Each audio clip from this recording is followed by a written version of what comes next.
To mainstream conservative Christians brave enough to read a book like this or watch a video series like this, congratulations for taking the time to see what an outsider has to say about your sacred beliefs.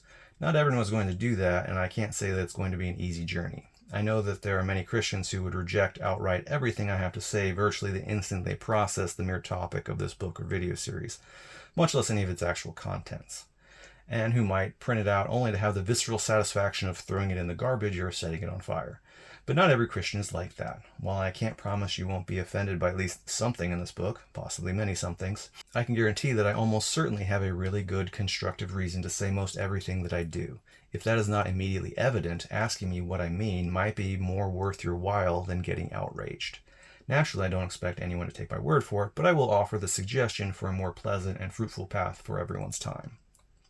Liberal-leaning Christians who may not have much of a stake in the exact teachings of Jesus as found in the canonical Gospels might want to take the time to take a second look at Jesus. If he approached you on the street as he is portrayed in the Gospels, you would likely not at all be interested in him, and you might well have similar concerns that I do about anyone actually listening to him.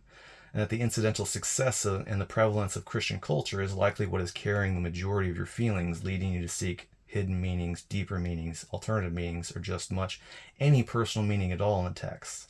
Religious feelings of this sort have profound significance for many people, but they unfortunately are still ill-founded.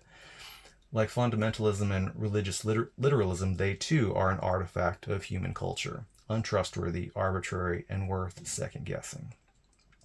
If you're a more or less typical non-believer who has a nice place for Jesus in your popular sentiments, I hope this book and video series will at least give you a challenging pause. You're going to find there is much to denounce from Jesus and that you probably don't agree with him on many important life issues. I hope you also consider that when you put Jesus on a pedestal and ignore these huge morality problems, you're being inconsiderate to the ex-Christians who actually know just how bad Jesus is and experienced it firsthand in their religion. Does the reader or viewer happen to be someone that is in the process of recovering from conservative Christian religion? I hope I will be able to put a fine point on the problematic nature of these issues for you. I think it's important to be honest with what the texts say and what they probably mean, as they are so unfortunately influential well beyond their merits. It is equally important to clearly and unabashedly reprimand the immoral delusions of our ancestors, rather than being willing to make infinitely plastic excuses for them as though they are divine. It's not fair that anyone in the world presents these issues otherwise, in my opinion.